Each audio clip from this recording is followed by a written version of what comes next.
Sometimes it can feel like men and women in relationships want entirely different things, like they're struggling to communicate and connect on the same level about the same set of priorities.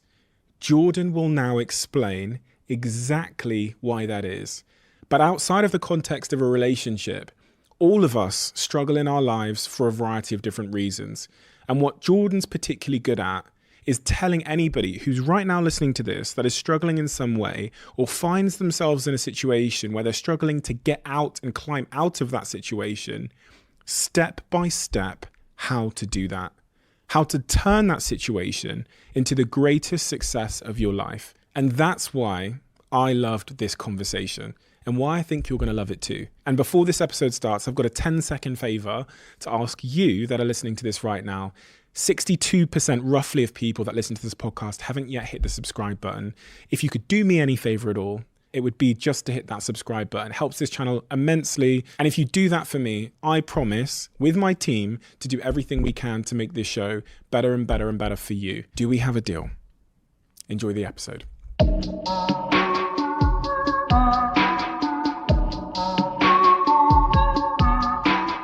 Jordan, we had a conversation before and it reached tens of millions of people. And as I went through the feedback and the comments of that conversation, I found one that really stood out to me.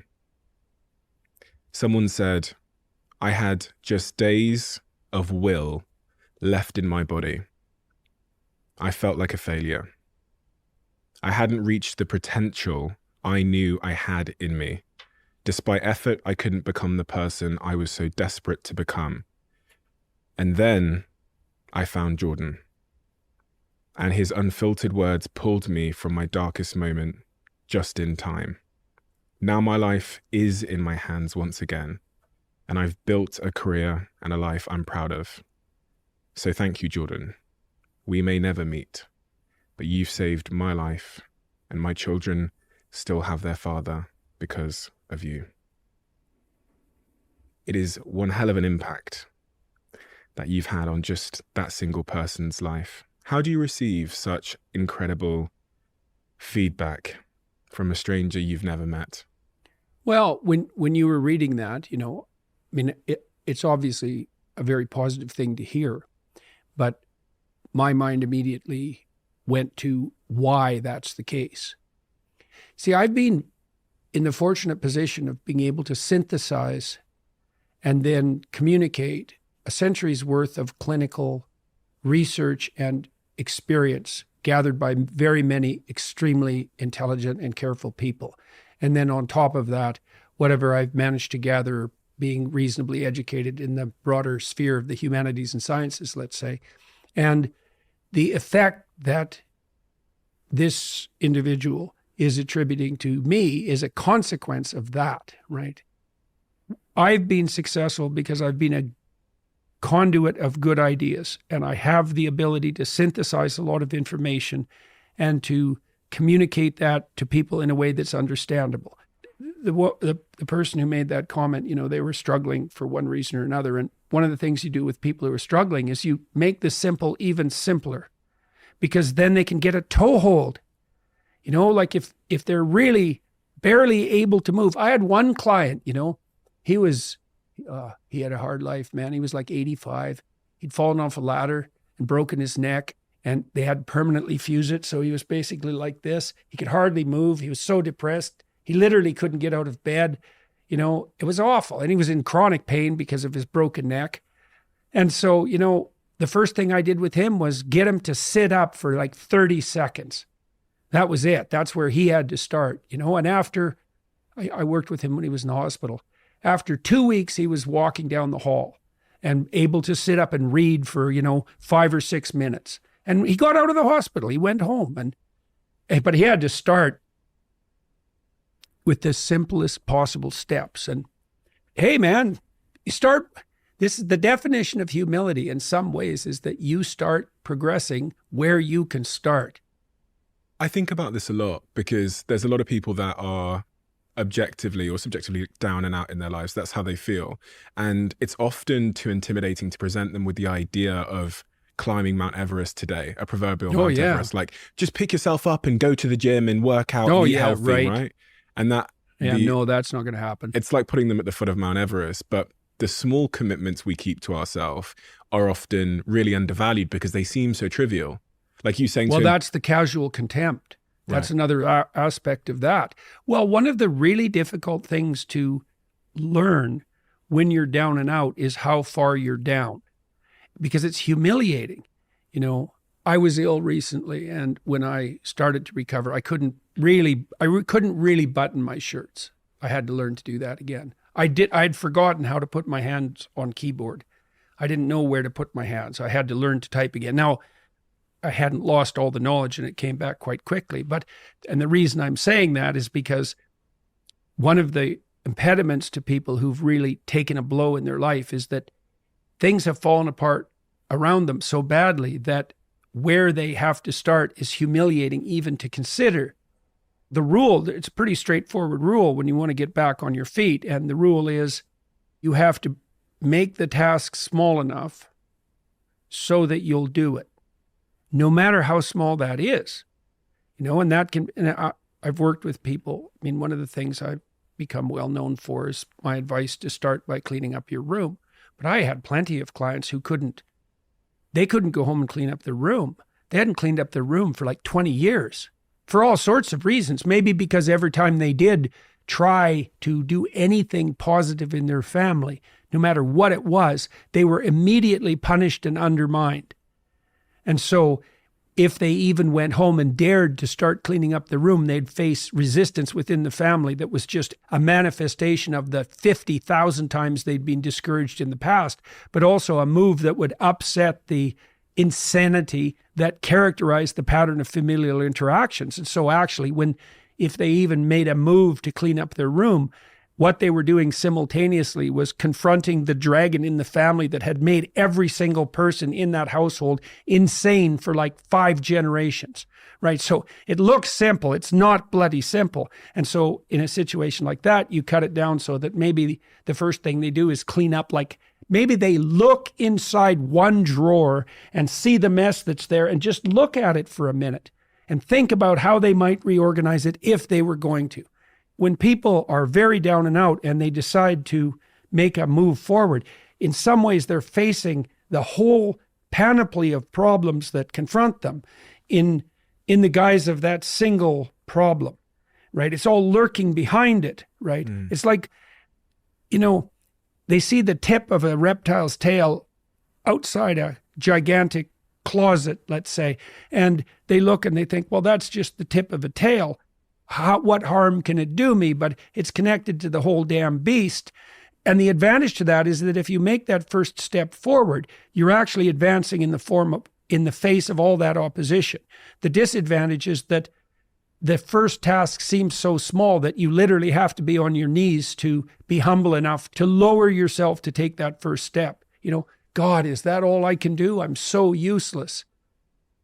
You might even be more useless than that because you might fail at it. I had lots of clients who would come back, you know, we'd make a deal that they would do something simple. I remember one client, this is such a comical story in a terrible, dark way. You know, he was an overgrown infant and he was 30. He was still living at home in his messy, you know, high school room under the thumb of his mother, conveniently for him, because then he never had to do anything. And he had managed to entice some girl into sleeping with him and she got pregnant. Now he's going to have a son. And he had enough sense to come to me and say, you know, I'm kind of a wastrel and I've mucked up my life, but maybe I'd like not to destroy this kid. So is there something I could do to put myself together? So, you know, we talked that through. We negotiated, which is what you do with a client if you're sensible. You know, you lay out the problem first. Okay, what the hell's wrong with you, do you think? You have to listen and listen and listen while the person unfolds everything that might be wrong. They put all their cards on the table and then you sort through them and you think, well, some of that, even they'll figure this out themselves. Some of that's not really the central issue. And so you imagine they lay all the cards on the table and then you kind of get rid of 90% of them. It's a symptom. Yeah. It doesn't really bother me now that I've talked about it. That doesn't seem key. I think I'm really done with that. That isn't interesting to me, but they'll still have to lay it all out.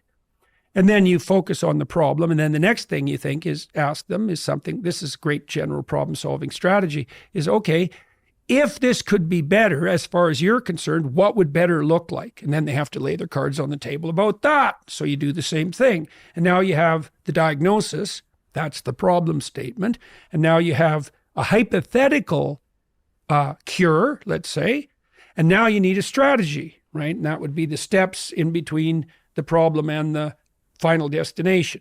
And then you break down the steps until you find a step that the person will take. And you have to do that experimentally. So the first step for him was to vacuum the carpet in his room. And so this is literally what he did. He brought the vacuum.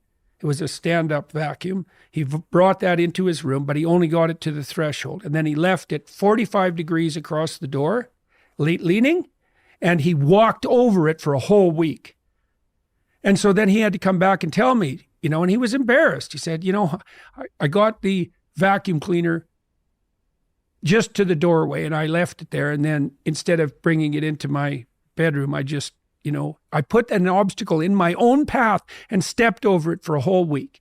It's a very humiliating thing because he knew that his life was on the line. And he knew that his son's life was on the line. And he knew that he was one useless bastard for not being able to bring that vacuum cleaner into the room, but the proper interpretation of that in part is, well, you got the bloody thing out of the closet, didn't you?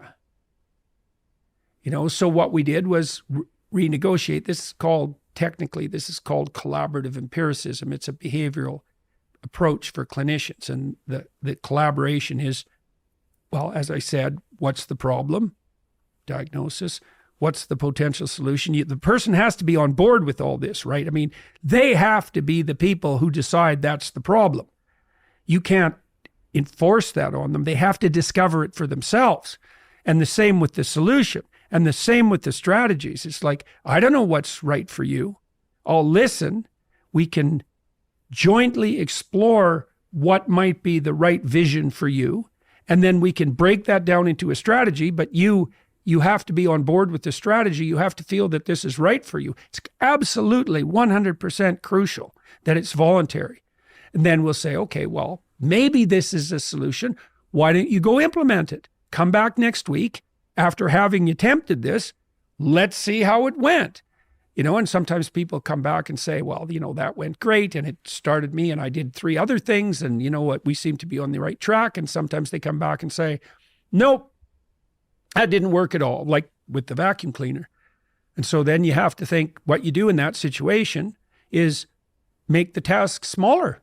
If you make the task small enough, I've never seen anyone not be able to progress if they made the task small enough.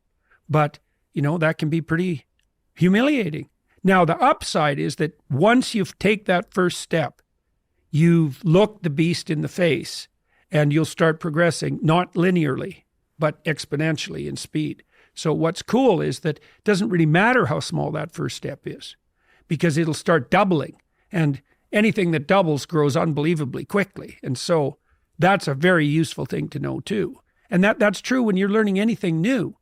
It's like you'll feel like an imposter, you'll feel like a fool because you are, and you'll think, I'll never get there, and the destination might look very distant, but if you take a sufficiently small first step and get the ball rolling, you can be cruising along at a pretty good rate, generally faster than you'll think. What's going on in one's psychology there? Is it building evidence of your own capabilities and capacity? Definitely. What seems to happen when you expose people to small but challenging tasks, it does 2 things. It makes them more skilled because now they're actually dealing with the problem. And so they're acquiring the new perceptions and the new behaviors that are mastery. So they're actually expanding their domain of conceptual structures and actions. That's both conception and skill. But at the same time, they're seeing themselves as the actors that can change the direction of their life. For example, when you do exposure therapy with people who have phobias, agoraphobia is probably the best example. So agoraphobia is a condition where people will become so terrified generally of life that they often literally can't go outside their house. If they go outside their house, their anxiety levels climb to the point where they have a panic attack, which is like the complete disinhibition of the fight or flight system. Very overwhelming experience. People will go out and they'll have a panic attack, and then they'll avoid where they had the panic attack. But then the probability of the panic attack starts to spread so that wherever they go, they have a panic attack, and then they end up stuck at home. And it's quite a common condition. Now, the people who develop that are generally women, and that's because women are more sensitive to anxiety than men. They're generally women who had an over-dependent relationship with their parents, maybe particularly their father. They're generally women who went from their father to a boyfriend who was either overbearing and overprotective, or who was enticed into becoming that by the dependency of the person, of the sufferer. And then, so imagine you're a dependent young woman. You haven't learned to stand on your 2 feet. Every time you had a problem, you were taught to seek authority. You sheltered behind the protective walls that someone else had established for you. You married someone like that. Now he died, or you're getting a divorce, or so that wall is starting to come down. Okay, so all that existential panic starts to rise. You start panicking when you go out, and you end up at home unable to move. Also thinking you're the only person in the world who's suffering that way. And so what you do is you find out, you do a problem analysis, and you find out their core fears. And agoraphobics are often afraid of elevators. And that's quite convenient because, there are elevators everywhere. So you can start having them confront their fear of elevators. So how do you do that? Well, if they're really terrified, you say, well, let's look, why don't you come sit by me and let's look at some pictures of some elevators. And you say, look at the elevator. Okay, now imagine being 20 feet from it. How are you feeling? And they'll tell you. They're nervous. They're afraid they're going to get trapped in the elevator. They're afraid they'll have a heart attack. They're afraid that they'll be in there with other people who are watching them panic and have a heart attack and being humiliated. So the 2 big categories of fears for people are like painful death and then public humiliation. And if you have a really good anxiety fantasy, it's that you're going to undergo a painful death in a very humiliating way. And so that's what they imagine happening in the elevator. So it's not exactly that they're afraid of the elevator, right? They're afraid of death and humiliation. And the elevator is a portal to the realm of death and humiliation. It's like, I'm afraid of an elevator. Okay, how afraid? Could you look at an elevator from 100 yards down the hall? Well, like, if it isn't 100 yards, then 125 yards. Like, you'll find some threshold that the person can tolerate. Okay, so now you're at the threshold where the magnitude of their confidence is precisely matched with the size of the apparent dragon, right? So, and they feel that. It's like there's a place where their fear they'll say, that's close enough. It's like, okay, now you're on the edge. You're on the edge. So now we'll dance on the edge. We'll move you a foot forward. Okay, so let's move a foot forward. Okay. Anything negative happening? Well, I'm feeling a little nervous. Okay, well, let's just stand here for a bit. Keep your eye on the elevator. Don't hide, because you can avoid by just not looking. And we do this all the time. We look away. And the bigger the dragon, the more we're likely to look away. People don't like to look at, and you can understand why. People will avert their eyes from atrocity. Right? And they'll certainly avert their eyes from the thought that they could participate in atrocity. And you could think of that as the heart of darkness. It isn't, because you could look at the fact that you could take glee in the commission of atrocity. And no one wants to look at that. Well, you start, and you have to look at that. You have to look at that in the final analysis. But one step at a time, and you can do that with any problem, literally any problem. Break it down, break it down, break it down. Public speaking, anything, going to the gym. Yeah. Anything. A small dose, a small dose. And it's so fun to do this with people. It's the same thing you do when you're encouraging your young child. And that's a primary source of gratification for human beings, is putting someone on the edge and encouraging them. And so you do that as a clinician. So I loved being a clinician because, people say, well, how can you, how do you tolerate listening to people's problems? Well, first of all, they're not your problems. You have to understand that. Because if they're your problems, you're stealing that person's problems from them. Because you could come to me, especially people who are, very unsophisticated. They can come and talk to somebody like a well-experienced clinician, someone whose breadth of knowledge exceeds theirs by a substantial margin. And that person can just give them advice. But then they go act out that advice, and then that's not them.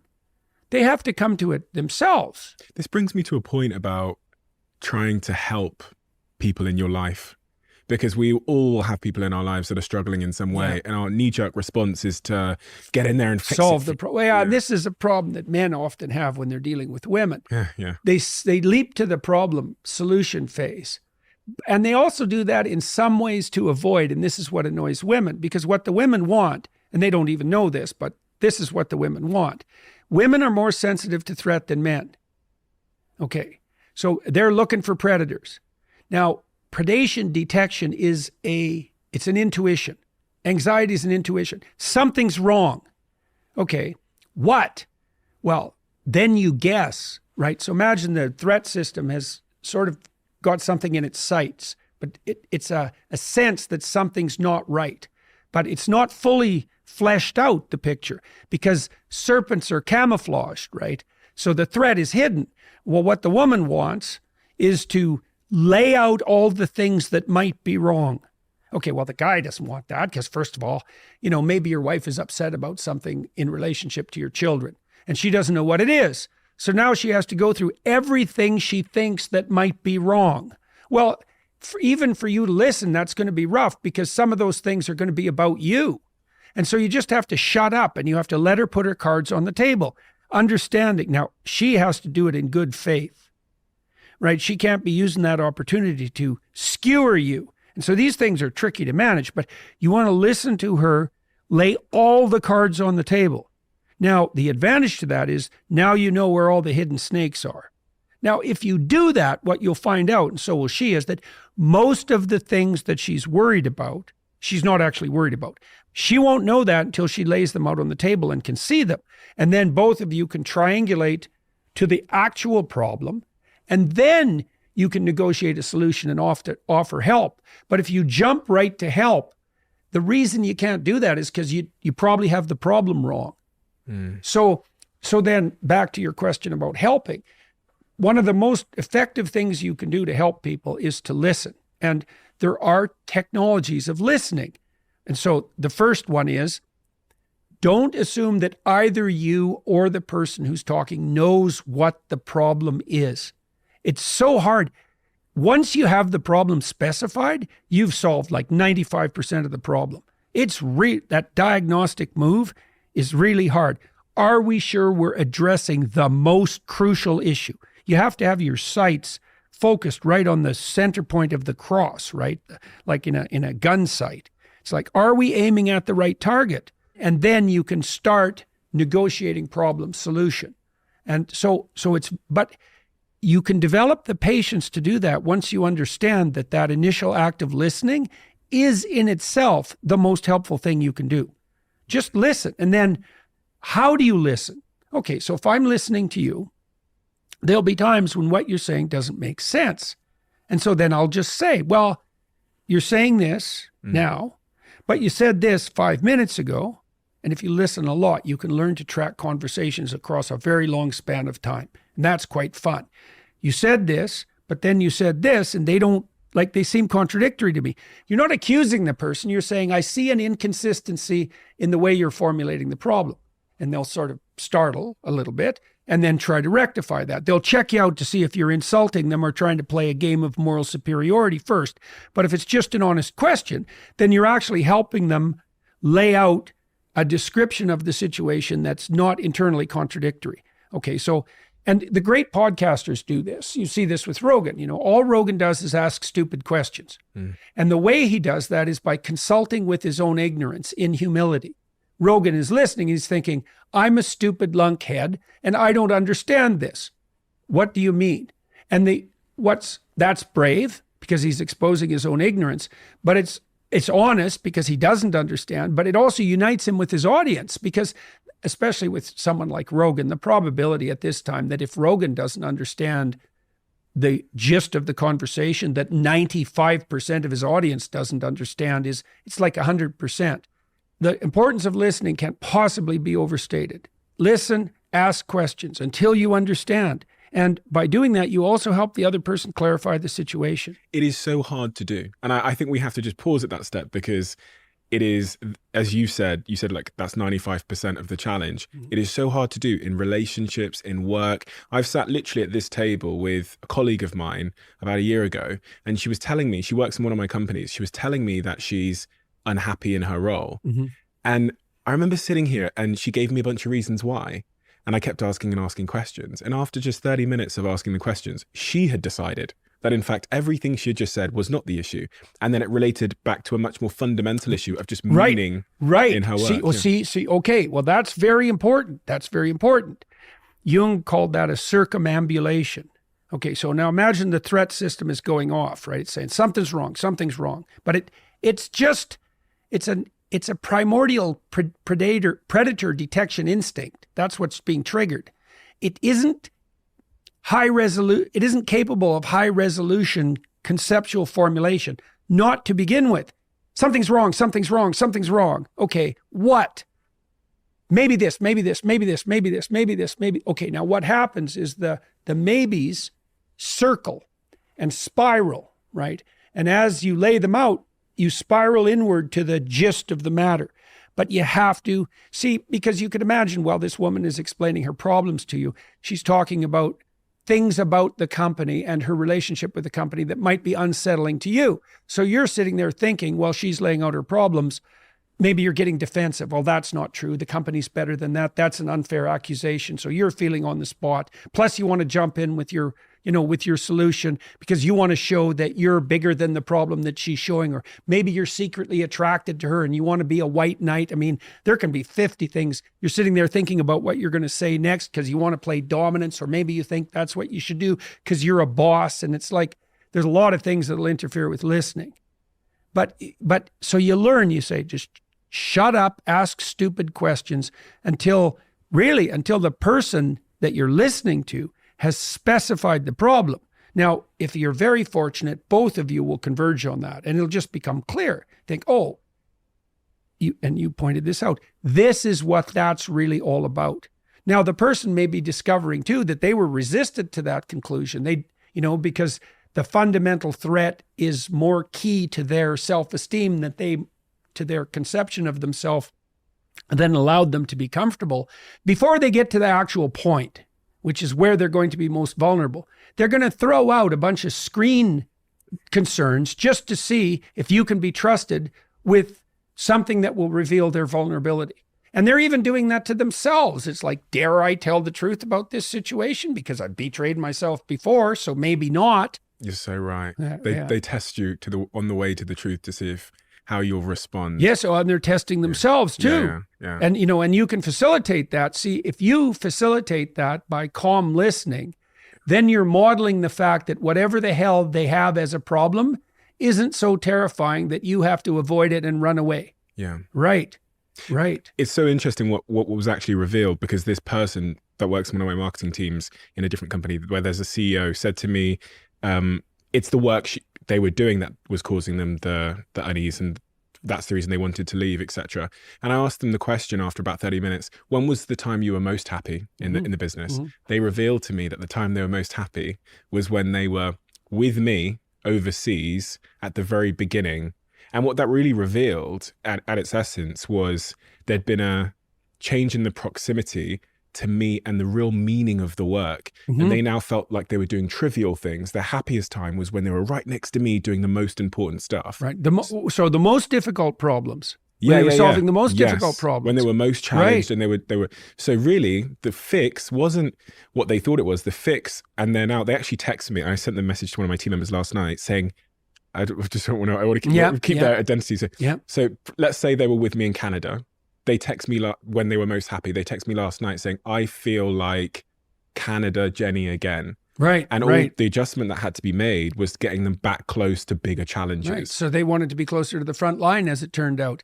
When Freud first developed psychotherapy, he developed this technique of free association. Okay, so all free association is, and this is why Freud put people on the couch and sat behind them. See, if I'm face to face with you and I'm laying out the problem space, just what you're signaling to me by your face might stop me from fully revealing the truth, because maybe you'll raise an eyebrow, or there'll be a micro expression of disgust or contempt, or you'll look away, or because I'm going to be evaluating you to see how you're reacting morally to my revelations. So Freud just hid himself. He said, and I don't think that's strictly necessary, but it's a very wise intuition, and you can imagine how it would be helpful. So now I think the counter to that is you can signal to someone who you're talking to, like, open reception of the message they're receiving, right? It's just that, and kids love this, right? One of the things kids are doing all the time is testing you to see if you're paying attention, and they will modify their behavior in any way imaginable to get attention. It's because there's no difference between attention and love, by the way. Like, there's no difference. And so I don't think you have to hide yourself from your client, but that's why Freud did it. Now, what Freud noticed, and the psychoanalysts noticed, is that if you let people free associate, the topics that they picked would be linked to one another. That reminds me of this. That reminds me of this. That reminds me of this. Now, obviously, because people aren't just emitting random noises, there's a reason the things they're revealing are linked. There's some implicit similarity that they're striving toward. Now, often what will happen if you listen to your wife, for example, she's laying out a bunch of problems and it'll spiral. It'll remind her of something. This happened with Freud. If you got to the gist of it, it would remind people of something that happened to them much earlier in their life, and often something that was traumatic. So a trauma is a problem you encounter in your life that's quite deep, so that it unsettles you, that you do not resolve. So it's like, imagine that in your bedroom, there were holes that you could fall through into trouble. And so you want to make a map of where all the holes are so that you can walk through the landscape without falling into the pit. Now, it'd be better if you just fixed the holes, but at least you have the landscape mapped out. Well, a trauma is a hole that hasn't been filled in. And so maybe if you had a trauma when you were 4, you hit a wall and you couldn't resolve the trauma, that's no different than not maturing in relationship to that problem. So what you have at hand there are only the tools that you developed by the time you were 4. Now, then you might encounter a situation where that's reminiscent of that. So, for example, someone might say, I had a problem with my boss. I have a recurring problem with my boss. And so you listen, he says, that reminds me exactly of what my father did when in this situation when I was a kid. And so the reason the person is reacting to their boss in a negative way is because they're using the same conceptual structure that they used to construe their father when they were 4. You'll see this in marriages all the time. Like, if you have a recurring problem with your partner that you really can't understand. Now, it might be your fixation at some developmental stage that's the problem. Like, she's interacting with you in a way that elicits your 13-year-old self consistently.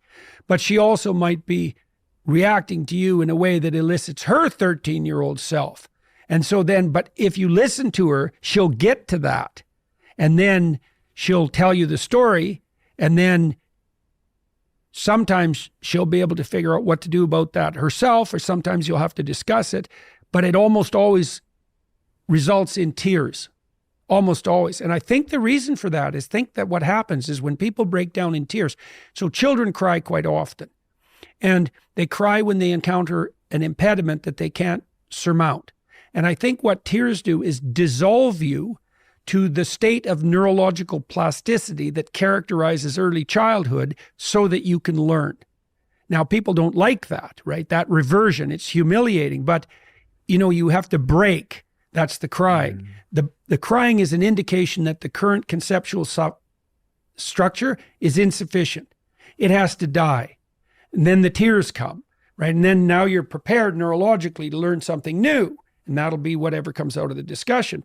And that'll replace that old conceptual structure that's outdated and immature with a new, somewhat fragile conceptual structure, right? And then the person will try that out a couple of times. Like maybe this is something where it's like something that's just come out of a cocoon. You have to be very careful when you negotiate with your partner because, maybe they'll decide that they'll try a new tactic that you have both agreed on. But the first 30 times they implement that new tactic, first of all, they won't do it very well because it's new. And second, if you punish it, it'll kill it right away. Yeah, so you're describing my relationship very accurately because I am someone who so what's my sort of attachment style? I grew up in a household where my parents were at each other a lot. It was fighting, arguing. Yeah. So I learned very early on that relationships are like prison. Right, so right. I wanted to commitment. I ran from commitment my whole life. I met someone who had an opposite attachment style where whenever things get a little bit rocky, she wants to like latch on in a sense. Like she really wants to make sure that she's got my attention. Yeah. For example, I could come home and say one word that shows that I'm focused on my work. And then suddenly she's like fighting for my attention. That makes me want to run and that makes her want to chase. Right, right. And right. so then she'll get triggered and then she'll kind of retreat and be, it's quote unquote, like the word sulking is often used. Yeah. So we came up with a system where I said to her, when you feel triggered by me not giving you the attention you want and you end up spiraling, can you just try and tell me as soon as possible? Yeah. Instead of like the 7-hour silence. Yeah. So that was the mechanism we came up with. And then the first time she did that, I was, as you said, very conscious of making sure I didn't react badly to it or get triggered by it. Right.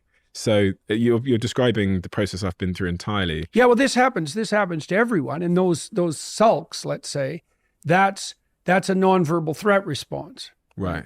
Right. And you want to replace that with a more differentiated, practical, and more immediate strategy. And so, one of the things that I've seen, for example, with my wife is that the periods of time where she gets upset shrink and shrink and shrink and shrink because she can get from the problem to the verbalizable statement of the problem and the solution way, way faster. But that takes just from continual practice, because continual attention. It's like, oh, I'm upset. Okay, well, what am I upset about? Here's a bunch of things that I might be upset about. Okay, which of those are focal? Like this is something you can learn, but you have to admit you're upset. And you also have to understand that you don't know why. Because one of the things that'll happen in a marriage with any close relationship, with any relationship is like, well, if you and I talk and we hit a pit, I would rather that it's your fault, right? Because then you have to take the conceptual structure and you have to allow it to die and you have to cry and you have something to learn and it's you and it's an indication that you're insufficient. It's way more convenient for me if it's you. Plus I get to feel moral superior and like I have myself under control and that I've mastered the universe. And also women also in some ways want that from men because they want the men to be competent. And so men will pretend to be more competent than they are. It's like, you want to find out what the problem is because then you can solve it. And one of the things you have to consider is that you're the problem. Maybe you're not, but maybe you are. Now you might say, well, why should you undergo the cataclysmic revelation that you're the problem? And the answer is because you could stop being the problem. Like that's the payoff. Because you might say, well, why attend to your wife? Why fight? And the answer is so you don't have to fight again. See, and I know this. So I'm a very agreeable person. I don't like conflict. Like I'll do almost anything not to paper it over though. That's the thing, to fix it.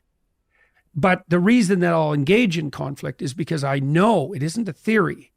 I know that conflict delayed is conflict multiplied. And so if I do have a problem with someone, I want to note it, get it on the table, fight it through to the bloody bottom, fix it, and move on. And there's that's a lot of emotional stress and complex reconceptualization and retooling. And people would rather avoid that, because, you come home from work and your mind is on something, whatever the hell it is. And then this like snake pops up and you think, do we really have to deal with this now? It's like, well, maybe. And if not now, when? And that's something you can also negotiate, like I can give you an example of that. So there was a time, a very long time, where my daughter was insanely ill and suffering brutally and deteriorating at the same time. And that's overwhelming by definition, because a problem you can't solve is overwhelming. And then so the question arises, well, how do you deal with a problem that's overwhelming that you can't solve without making it worse? So one of the things that Tammy and I did was we made rules. It's like we didn't talk about Michaela after 8 o'clock at night. It was just off the table, because we knew, well, are you going to go to sleep? Are you going to need some sleep tonight? Like, if we're going to battle this for like decades, we better not wear ourselves out. Okay, how not to? Well, let's make some rules. They're like negotiating rules. And you can do this. This is good advice to the degree you can give people advice about a relationship. Here's something to understand about your marriage. Okay, you are going to have to listen to your wife 90 minutes a week. Okay, and you might as well just get that through your thick skull. Now, why? If you listen to her enough, you can make peace and you can play. So there's a huge benefit. If you don't listen to her, that will accumulate and you'll listen to her in divorce court. Like, you will eventually listen.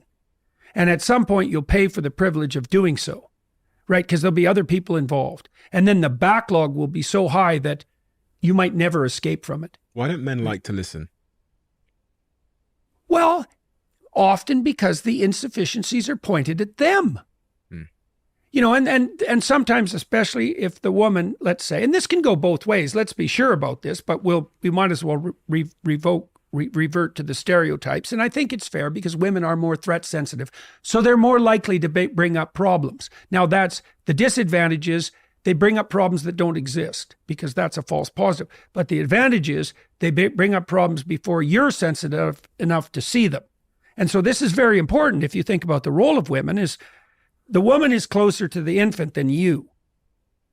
Okay, so you're, doing whatever the hell you're doing. You're concentrating on your career. You're not, especially when the infant's under a year old, you're a step removed now, and good, you can be dealing with the external world, but she's concentrating on the little kids. And one of the things you want to hear from her is what the hell's wrong with the kids before you're wise enough to see it. Now, the price you pay for that is she might be shorting out about things that don't exist. So, and this is especially true if your wife is high in neuroticism, and it could be true if the husband is too, but as I said, that's the more stereotypical situation. So why listen? To get to the signal. Now, will she get to the signal? Yes, although she might not be very good at that, and it might take a lot of listening. But if you listen long enough, she'll get better and better at it until she'll get like really good at it. And then the time between the emergence of the problem and the solution it'll collapse to the point where it's virtually immediate. Now that's a very high level of mastery. That can take a very long time. But then, you also want to put forward to your wife and yourself the proposition that you're better than you are, which is, well, I get the problem, I can solve it. It's like, no, you probably don't get the problem. And even if you did, it isn't necessarily the case that you could solve it. And so you have to put up with the fact that you're going to have to be dragged through the mud, because she's going to point to, maybe her kid's upset because you're a tyrant. And you probably are a tyrant to some degree, clomping around, overconfident and all that. And so she's going to poke you. Well, maybe this is how you're stupid, or maybe this is how you're stupid, and maybe this is how you're stupid. Long list of potential ways and actual ways you could be stupid. So you have to listen to that. Now, your wife has to act in good faith. One of the things that Tammy and I did when we first got married, because I thought a lot of this through before we got married. I said, look, if we're going to do this, you have to tell me the truth. I don't care what it is. I'll tell you the truth, but you have to tell me the truth. I don't care what the truth is, but it has to be true, right? And so without that, you get nowhere. And you can't trust your partner either. And so your partner has to be all in. That's why you have a marriage vow. Because the marriage vow is basically this. This is the vow. No matter what you tell me, I won't run away. And that's a bitch of a vow, man. Because when someone unveils their whole heart, they unveil themselves all the way down to hell. It's not pleasant. It's awful. And so they need to know that you will not run away. And that's a vow, because what do you know? Look, the person's always going to be thinking, always, if you really knew who I was, you wouldn't love me. You wouldn't be with me. And, hey, fair enough, because people are full of snakes. And if all those snakes were revealed, perhaps the logical thing to do would be to run. And so then you might say, well, why not run? It's like, well, you want to run from everyone for the rest of your life? You want to forego the advantages of a permanent relationship? And you're full of snakes too. So you're both making a bad bet. And so you make the bad bet based on the idea that if you are faithful and you are truthful, that you can resolve the issues, and you can. It's a good deal. Resolving issues. Much of what you've talked about stems back to childhood trauma and things that happen in our formative years. I often wonder, those holes in the bedroom floor you describe, the early traumas, They're often in the bedroom floor, by the way. Yeah. You bet. Can we ever fill those, or can we just put planks of wood over them? Oh, no. You can't put planks of wood over them. You have to fill them. And what you do, and you can do this. Let's say you were bullied repeatedly when you were a kid. Okay, you're probably still being bullied, because if you didn't, being a bully victim is a stable trait. So the great analysis of bullies that have been done, Dan Olweus in Sweden did this. He was a great psychologist. He analyzed bullying behavior and bully victim behavior. So he defined bullying very carefully. You're a bully if you use power disproportionately. So like if I'm 12 and I'm picking on someone my own size, I'm not a bully, right? Because the risk to me is commensurate to the risk to them. That's just aggression. That's just competition. And even if it's violent, it's not bullying. A bully is when I'm 12 and you're 8, or when there's 2 of us and 1 of you, or when I get you in a position where you're completely vulnerable and can't defend yourself. Disproportionate use of force, right? Bully victim is someone, the bullies will check out. Imagine a bully comes into a room full of kids. He'll poke at all the kids, and one of the kids will manifest a disproportionate emotional response. Well, then it's like he just zeroes in on that. And those are often kids who are higher in neuroticism or who are fragile for other reasons. And then that can become permanent. And both the bullies and the bully victims have a negative long-term developmental trajectory. The bullies tend to become criminal and alienated on that front, especially as they move into high school. And the bully victims tend to become depressed, anxious, and dependent.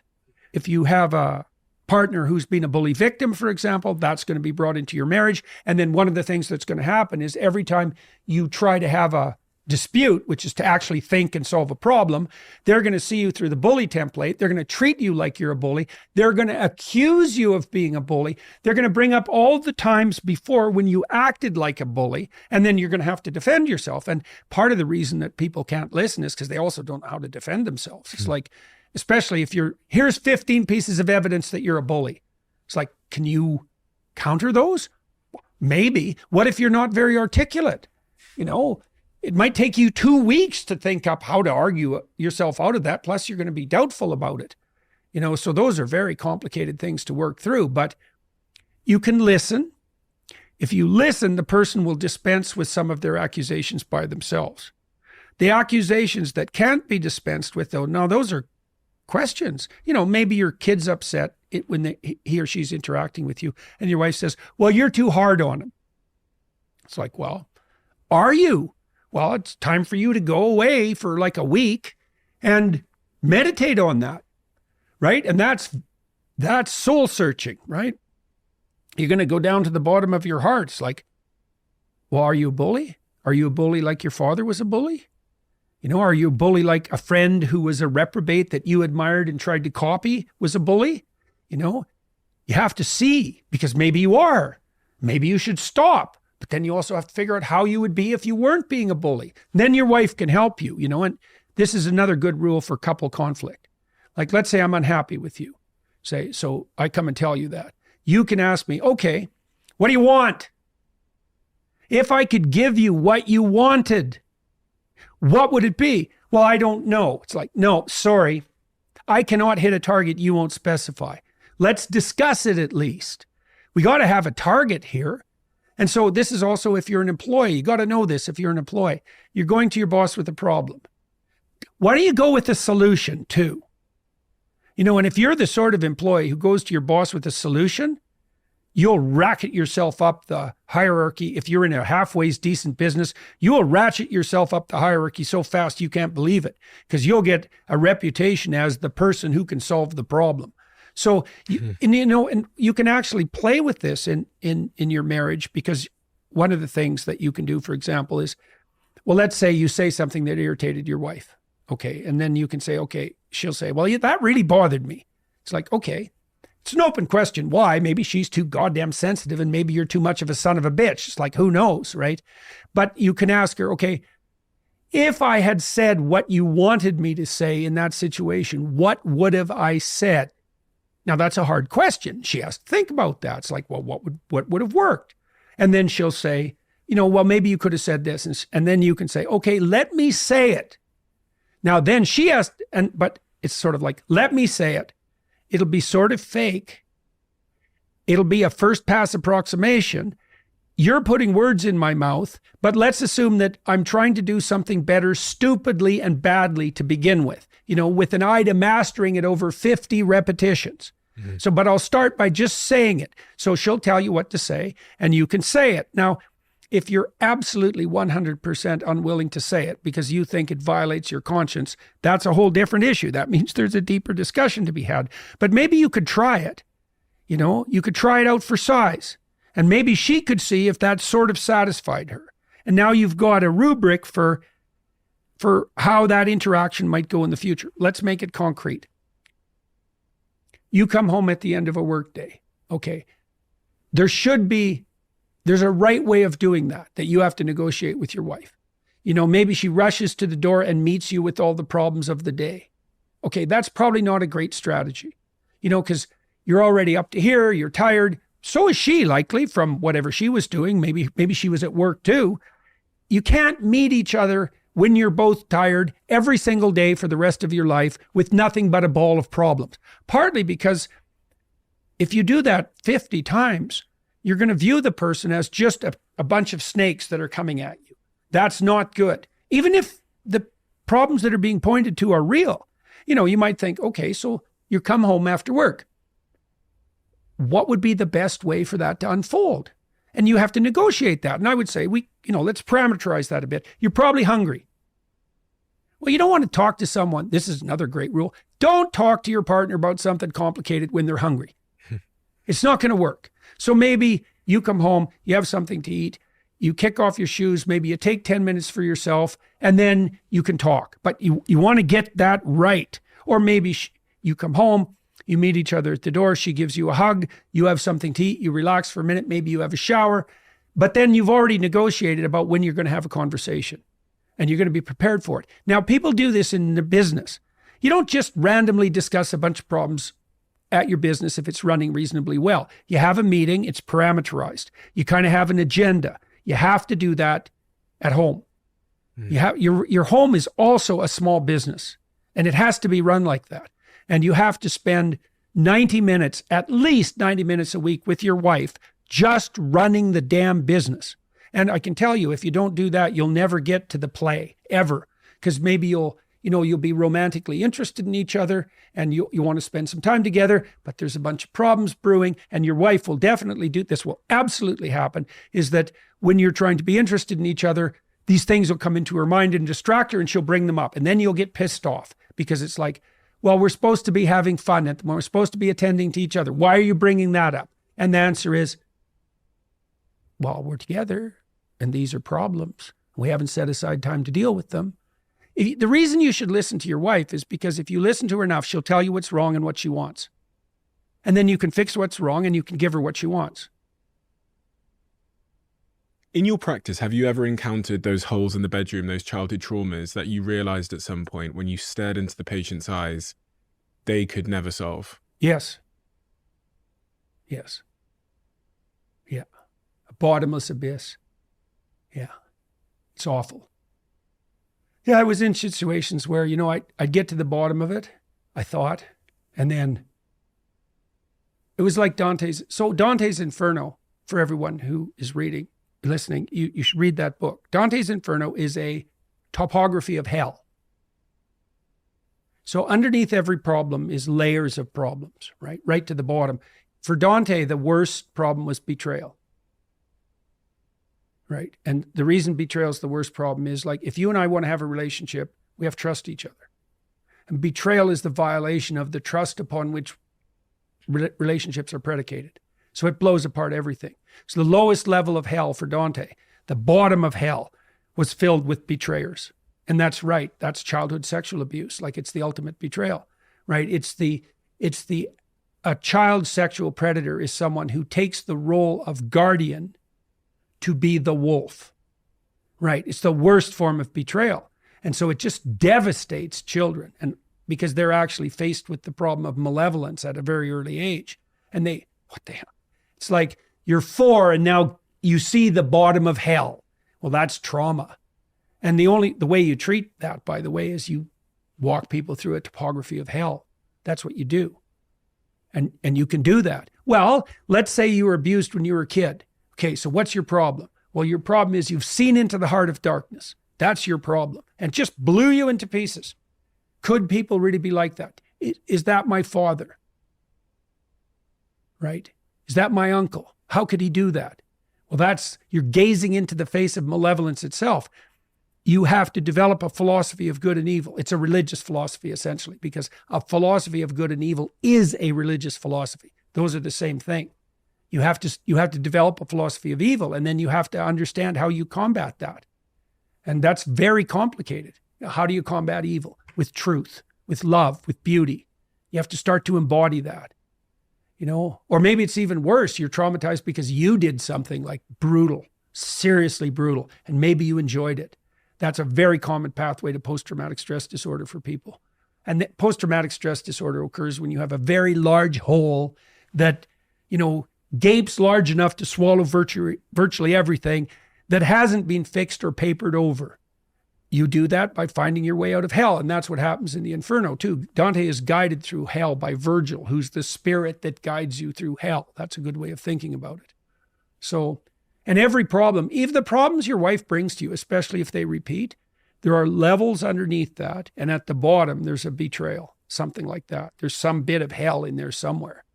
And sometimes, if you go all the way to the bottom and you solve that bottom problem, you'll solve a whole bunch of peripheral problems.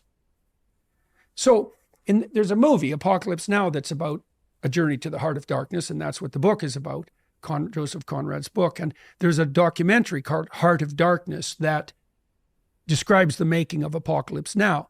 And the people who made Apocalypse Now, which was a movie about a journey to the heart of darkness, it had an effect on them while they were making the movie. And all of the people that were acting in the movie and directing it, producing it, financing, all went on a journey to the heart of darkness inside. And it virtually killed them. One of them had a heart attack. One of them went completely broke. Like, they just had a catastrophe when they were making this movie. They fell into its archetypal clutches. Heart of Darkness is the name of the documentary. It's fascinating. Have you been on that journey yourself? Yeah. Sort of, I would say in some ways permanently. When I was 20, something like that, 20, I started studying atrocity, right? And so I've always been interested in the Holocaust, Auschwitz in particular, but it's a very particular interest. Like evil, Nazi Germany, Auschwitz, prison guard who enjoyed his work, right? Because my question was, how could you be an Auschwitz prison guard who enjoyed his work? Now, one answer is, well, you're just like a demon from another planet who's so unlike me that I don't even have to worry about it. And that's a very convenient answer, but it's not true. Many, many, many, many of the people, not all, many of the people who were involved in the Nazi atrocities were perfectly ordinary people. They were just like you. And you think, no, I wouldn't do that. It's like, that's not what the evidence suggests. The evidence suggests that the vast majority of people in Nazi Germany went along with it. Now, not all of them were dragged into the abyss itself, but plenty were. And if you think you wouldn't have been one of them, that just means it's highly likely that you would have, because you have no idea what you're capable of. There's a great book about that. It's a terrifying book called Ordinary Men. And it's about the initiation of a police battalion from Germany who went to Poland after the Germans marched into Poland. Now, these were ordinary men. They were policemen, middle-aged, who had grown up before the Nazi propaganda mill got going. Okay, so they weren't indoctrinated Nazis from like the time they were 4. They're just ordinary middle-class guys. Plus, their commander told them in Poland, when they were starting to do military work, even though they were civilian policemen, that they could go home, that they didn't have to do this job, and that there would be no repercussions. And in fact, out of the battalion, a number of men right at the beginning said, I'm not doing this, and they went home. The vast majority went along. Now, why?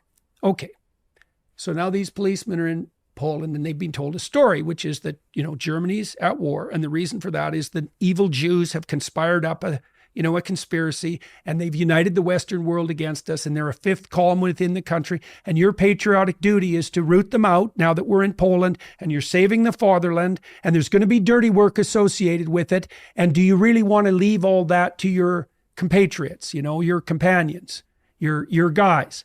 Because like if you and I are together, and someone that we're working for presents us with a dirty job, and I say, well, I'm not doing that, well, then I leave it to you. Mm-hmm. So there's a kind of betrayal that's built into that. Now, the guys that left thought, I don't care, I'm not doing this, but most people didn't. And part of the reason they didn't do it is because they were loyal to their peers. By the end of this, which took months, these guys were taking naked pregnant women out into the middle of fields and shooting them in the back of the head. And becoming violently ill because of doing so, and tearing themselves into shreds internally, like sick at heart, but doing it. And it's a terrible thing to look at. And I started looking at that it's 40 years ago now. It was shocking. And so what did I discover? Well, I discovered a lot of things. I discovered that the road to totalitarian hell and atrocity is paved with lies. Lies are the pathway to hell, really, practically and metaphysically. And so one of the things I decided, and this was in 1985, was that I was going to stop lying. What does that mean practically? Lies ruin your life. So you will not accept a white lie? You won't cast... Well, look, a white lie is better than a black lie. But look, if you're really telling the truth, you're serving truth at every level of analysis simultaneously. That's right. So if my words are landing properly, they're going to be the words that work right now and tomorrow and a week from now and a month from now. And they're going to work for me and they're going to work for you. So a true statement has levels of application. And a white lie is a statement that's true at one level and false at another. Now, you might not be able to, maybe you don't have the wherewithal at that moment to come up with the statement that satisfies all the truth conditions at every level. And so you default to the best you can manage. Your wife says, do I look fat in this dress? Or maybe she says, how do I look in this dress? And you think you don't like that dress. And, the easy thing to do is to say, I love it, dear, whatever you want. Or, of course not. But that's a white lie. But that's not the optimal answer. A better answer to that is, don't ask me questions like that. And then you can have a discussion about it. See, the thing is, I bought a lot of clothes for my wife. I like clothes shopping for my wife. And I tell her how I think she looks. And the advantage to that is that if I tell her that she looks good, she knows I mean it. Mm. Right? I'm not muddying up the water. And if I have to say something, it's not the number of times that I've told her that I'm not happy with the way she's presenting it, it's virtually never happens. She actually has extremely good taste. And so it's just an example. But if you're forced into a situation where you have to tell a white lie, there's snakes somewhere that you haven't dealt with. And maybe the best you can do, and that's Leonard Cohen, the poet, said, there's no decent place to stand in a massacre. You may have already compromised yourself to the point where in that situation, the best you can do is a lie. But that means that you shouldn't have bloody well been there to begin with. And the antidote in many respects is honesty further upstream, honesty with yourself and others further upstream. you can get yourself in positions where all of your options are bad. And what that means is exactly as you pointed out, you did something upstream, man. Now, one of the things you do in therapy is you find out what people did upstream. And you'll find this in your discussions with your wife. There'll be a problem. And as you circle towards it, you'll see, oh, this is where I made a mistake, right? This is what's wrong with me. And then you can even find out, if you look, you can go back into your past and you can think, oh yeah, that's when I made that decision. I knew when I made it, it was a bad decision, And your life is full of the consequences of decisions you took in the past that put you on the wrong path. And you said, we were talking about repairing things. What you do is you go back to where you made the mistake. You figure out what the mistake was. There's this cartoon trope that there's an angel on one shoulder and a devil on the other. Well, you come to a crossroad. That's also where you meet the devil. You go this way or that way. If you go the wrong direction, your life will be then the consequences of that bad choice. And then that will tangle you up. And then you'll suffer for it. Then you have to figure out, okay, what's the suffering? What's the problem? When did I make the bad choice? Which road should have I taken? That's how you fix a trauma. You replace the road you did take with the road you should have taken. And now you have a road forward. And once you have a road forward, the trauma is no longer traumatic because you have a road. Your brain brings up the past because you have not specified the proper road forward. You go back into the road you took that was the wrong road. You find out what the right road was. Now you've atoned, you've confessed, you've repented, and you have specified the proper pathway forward. And that's what you do when you negotiate a solution to a problem with your wife too. Here's what we're doing. Here's the problem. Here's what we did wrong. Here's what we'll try to do in the future. And if that new future map works, that past trauma will be rendered irrelevant. As you know, because I've been sent thousands of messages, these conversation cards sell out exceptionally quick. So here's the deal I'm going to make with you. If you join the waiting list, which is in the description below, you will get sent access to buy these conversation cards 1 hour before anybody else. They're in limited supply, so if you really do want to get your hands on them, please do add your name to the waiting list in the description below. And you can find that waiting list at theconversationcards.com, but I'll also include it in the description below wherever you're listening to this episode. How much do you really know about your health? For me, that answer was simple. The answer was very little, until Whoop came along. As you guys know, they sponsor this podcast. But even before then, Whoop was integral for me to know what's going on inside my body. Most of my friends, my family, and my team now use Whoop, but I still have a few friends that are on the fence about getting on board. And what I hear from some of those friends is that they're a little bit worried about what they might see in the data, and they might feel uncomfortable about knowing what's going on inside their body.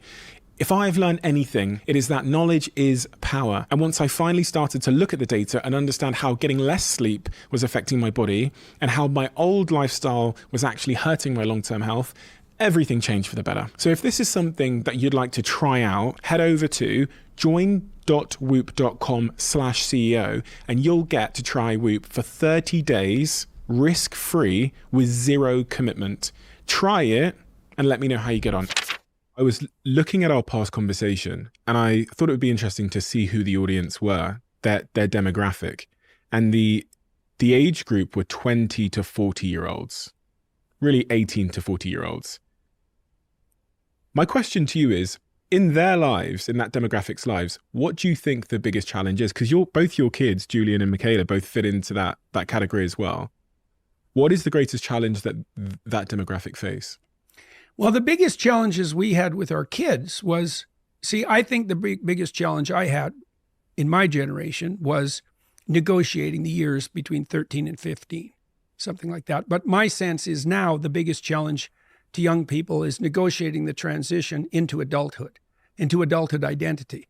And I think that's partly why we have this terrible war in our culture about what constitutes identity. And I think the reason that identity has become such a problem is that our concepts of identity are unbelievably unsophisticated, narrow, hedonistic, and self-serving. So the identity groups that have popped up are all, you could say, whim-based identity groups. their sexual identity, say, or something arbitrary like sex or race or ethnicity, something arbitrary. But the sexual identity groups are particularly interesting because the idea that that's your identity is predicated on the notion that there isn't anything more vital to you than the immediacy of your sexual behavior. Well, you're not a sex machine. You're not a short-term sex machine. That's not what a human being is. So if you revert to that, all you're going to do is produce like anxiety, hopelessness, and misery. It's not a good solution. So then you might say, well, what's the solution? And the solution is something called a subsidiary solution. It's like, so what's your identity? Well, you should get your act together and take care of yourself. So you have to integrate yourself. You have to integrate across anxiety and hatred and pain and jealousy and fear and hunger and lust and all that plethora of spirits that wage war within you. It's a lot. It's a lot. You have to bring that into a unity, okay? And one of the things Nietzsche said, the famous German philosopher, was that every drive attempts to philosophize in its spirit. So all those subordinate spirits that war inside you will try to dominate. I'm only my anger or rage. That's the protester type, I'm only my sexuality. I'm only my appetite. That's the consumer model. But all that has to be integrated. And then you might say, well, integrated into what? Well, integrated into a structure that serves all of those spirits simultaneously and harmoniously across a long time. That's maturity. Okay, but that doesn't happen in isolation. So then there's stages above that. Okay, so the next thing is maybe you've got your act together enough so that someone can tolerate being around you. So there's enough left over from you so you can play with someone else. So you establish a relationship, marriage, let's say. You invite someone else to join forces with you. You produce a united vision. Okay, so now there's you and there's you as husband. And it's the joint interplay of those that's now your identity. Okay, and so now you have a role and you have obligations and responsibilities and opportunities. You say, well, I'm constrained by my marriage. There's all sorts of things I can't do, which really means I can no longer, in the most primitive way, it means I can no longer immediately gratify my short-term whims. Although it could also be more complex in that I don't get to pursue the things that I need to pursue, which means you haven't negotiated with your wife very well. Like if your marriage is a prison, you're either very immature in what you want or you haven't negotiated properly. If you've done it well, you've got your individual unity established, and then there's a unity within the marriage that's better. And why would it be better? Well, you could learn to love someone, and that would be better because getting outside yourself decreases your anxiety. So we know as psychologists, one of the things that was learned 20 years ago is that there's no difference between thinking about yourself and what you want and being miserable. Those are self-consciousness and negative emotion are so tightly tied together that they're statistically indistinguishable. Does that not raise the question about the decline of religion? Absolutely. Well, that's the next level. It's like, okay, so there's you, now you're a husband, right? And so your identity is those two things in lockstep. But that's not enough. Now maybe you're a father. Now you have kids. Now you have a whole nother level of responsibility and opportunity to flesh yourself out and support and love, right? So now, and then, well, you've got your family together. That's not enough. You've got the community to serve. So you want to serve the community, and then communities scale. Maybe you're good in your local business and you have a local business organization and you're good in that. And then, well, then there's the town level and the city level and the state level and the country level. And then, America is one nation under God. That's the ultimate level of this hierarchy of identity. And that's what should be served most fundamentally. That's a definition, okay? God is that which should be served most fundamentally. It's a definition. So when you're thinking that B is better than A, what you're saying, even if you don't know it, is that B is a step from A on the road to God. That's what you're saying. The medieval definition of God was something like the sum of all that is good or the essence of what is good. And so if you believe that there is a good, then lurking behind that is the spirit of all of that which is good. That's God by definition. Now, you can debate forever about what that is, but it is something you live in relationship to. Like that's absolutely inescapable. And you might say, well, I don't believe in God. And then I would say, well, do you believe in good? And you'll say, no. I say, well, then you can't act, because you act towards a good, or you're not motivated. I called Simon Gunning, who's the CEO of Campaign of Living Miserably. It's a big mental health charity here. And I said, give me the updated stats. He said to me, 19 to 35-year-olds, which is that demographic that are listening to this predominantly, are twice as likely to report being in crisis than any other group. Right. And there's a reason. It's a very straightforward reason. It's literally this. The more you are focused on yourself, the more miserable you are. It's as simple as that. But that's society now these days. We're very... I know. Well, and there are terrible forces pushing us in that direction. Like I could attribute this to the idiocies of a degenerate Protestant liberalism driven by postmodernism. But you could also just as easily point to consumerist capitalism. It's like, it's all about you. It's all about what you want. Worse, it's all about what you want right now. Worse, it's all about what your basest appetites want, regardless of cost right now. Well, that's the same as being 2 years old. There's nothing about that and why do you think that's you anyways? It's like, since when did what you are become what the most idiotic part of you, who cares nothing about anything else and any other people, wants right now? Why is that you? How about this though? So this is where I'm trying to make a distinction is responsibility is a good thing. But with responsibility, sometimes comes this idea that it's about me, my outcomes are about me, it's all about me, my success and failure are a consequence of me. Yeah, well, right, absolutely. Well, that's why the classical Christian philosophy has always been that you cannot infer someone's moral worth by the level of accomplishment. So the Roman aristocrats would have said, well, look at me. Like, it's pretty obvious, speaking to a slave, it's pretty obvious that I'm better than you. First of all, I can slap you and there's not a goddamn thing you can do about it. And you have to do what I tell you to do.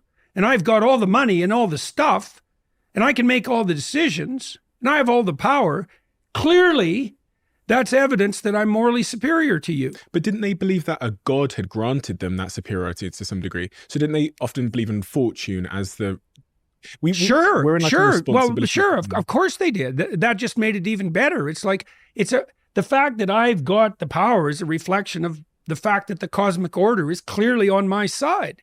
And we believe that less now because of the decline of religion. So we now think that our outcomes are more determined by our own actions.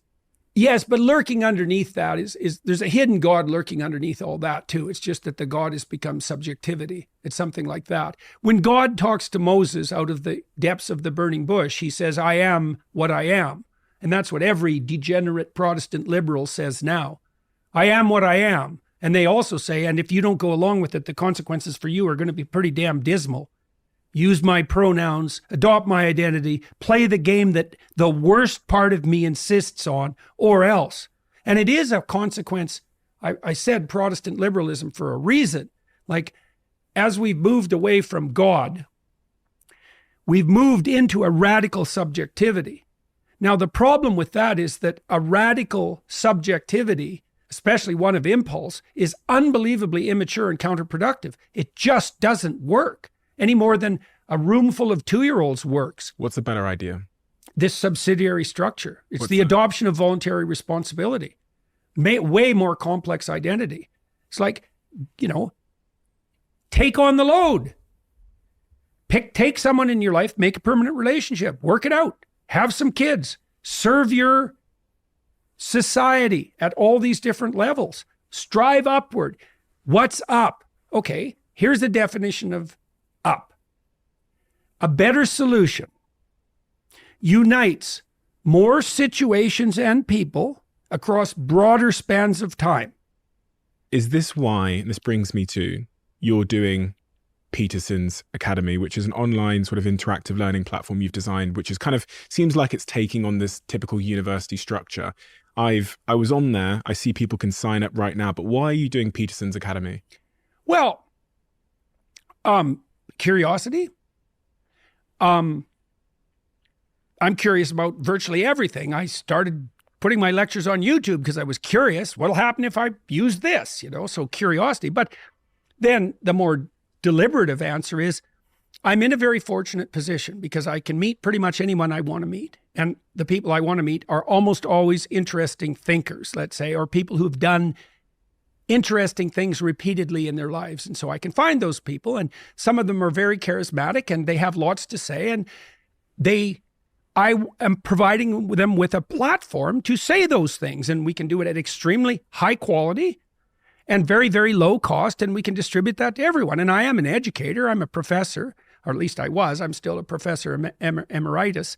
And it's time for what we've been doing in universities for all these centuries to be made available on a mass scale, because it can be done very well, and it can be done, and it's entertaining to do, and there's no reason not to do it. Okay, so that's all on the positive side. And then there's a sense of humor aspect to it too, because it became impossible for me to work in a university. And so I thought, fine, I'll go build my own university. Because I thought maybe there's something arrogant about this. When the university came after me, there was part of me that thought, you think I need you. It's like, I don't think so. I think you need me. And if you don't want me around anymore, we'll see who needs who. Now, like I said, I was irritated and peeved, and maybe there's something arrogant about that, but let's reconfigure it. So here's one of the experiences I've had bringing these professors down to Miami. This is especially true with the professors from Cambridge and Oxford. Like, some of these people, man, they're deadly.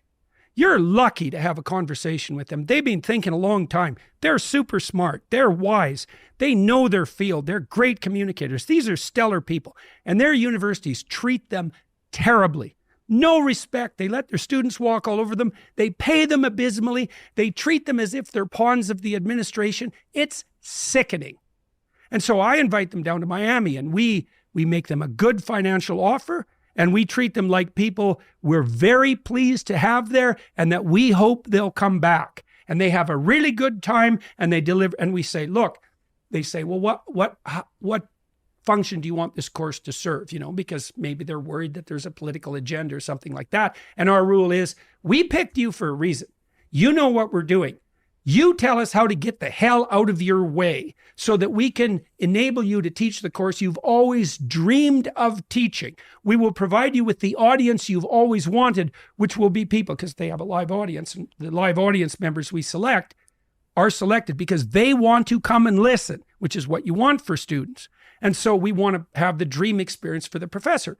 Come, talk about what you love to people who want to listen, plus we'll provide you with maybe enough financial security so you don't have to be concerned about your damn university anymore, which is also something I'm quite pleased about.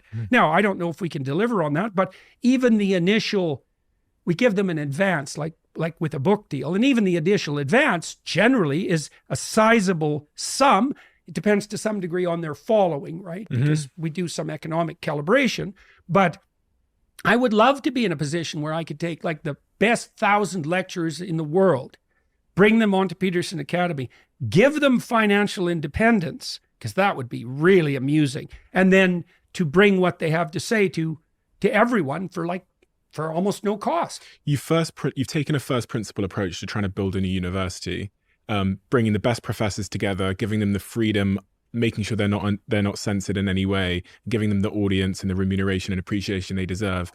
When does this university, Peterson Academy, launch? Early 2024. We already have 30 courses recorded, something like that. I'll put the link to the university in the description below on this episode, but also you can just search Peterson's University online and it comes up the first thing. We usually have a closing tradition on this podcast where the last guest leaves a question for the next guest in the diary. But I wanted to ask you my own question, because it was quite pivotal to it was really informative, and the honesty you brought with it in our last conversation really changed my life in a number of ways. How? I'll tell you after I ask you the question. Okay. The question is, how are you doing? Good. I still have a lot of pain. So that's annoying, but not anywhere near as much as I did have when I was really sick. So like I almost always feel like I have a relatively serious flu, achy. It's some neurological problem and I have no idea what it is and neither does anyone else.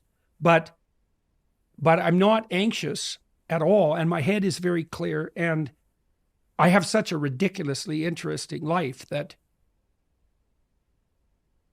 the leftover trouble is basically irrelevant. I wish it would go away, but whatever, it's not that big a problem.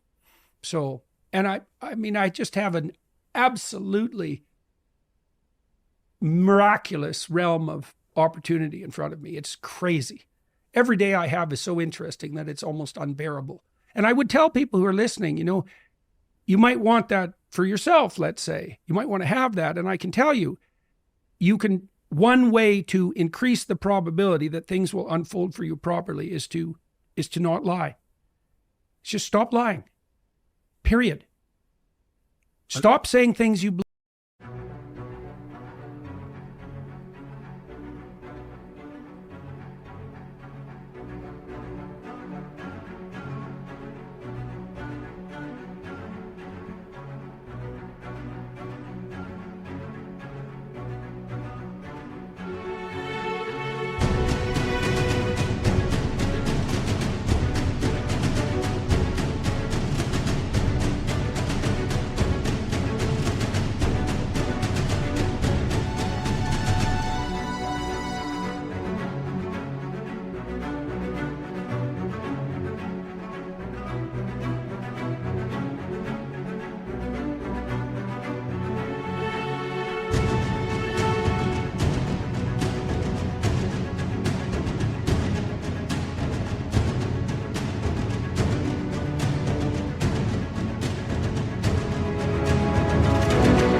To be untrue. Stop doing things you know to be wrong. Just start with that.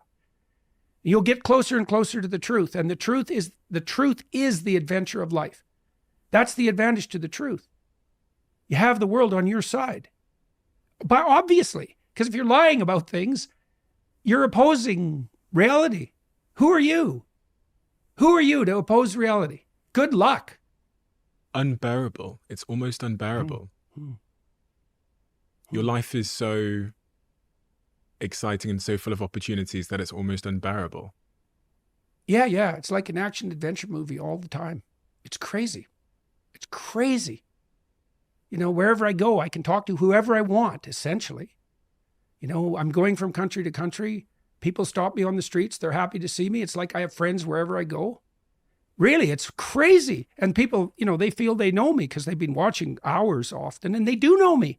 I don't know them, but they certainly approach me on good terms, and so, and I just was in 9 different countries and I have a team of people who set up meetings for me, like dinner meetings and so on in these countries. And they're always people, they're well-placed people in the political realm and the cultural realm. They're hyper interesting people. And, so I meet 30 people like that every second day in different countries all over the world. And so, and then I have these podcasts and I can basically phone anyone I want who I would like to talk to, and they'll talk to me. And so, 3 times a week, I get to sit down with someone who's like a bloody genius. And for 90 minutes, they'll tell me a whole bunch of things I don't know. So that's superbly interesting.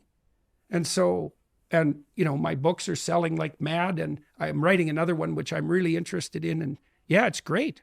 It's ridiculously interesting. And I truly believe that people have that at hand. You have that at hand. That's there for you. Jordan, thank you. My pleasure. It's always good to talk with you. It's always good to talk with you too. And you've given me a gift as you did last time in so many ways. So thank you so much for making the decision, because I know you could be anywhere. So for you to come here, that honor and that decision is not lost on me. So it means a lot to me. Thank you so much for the work that you do.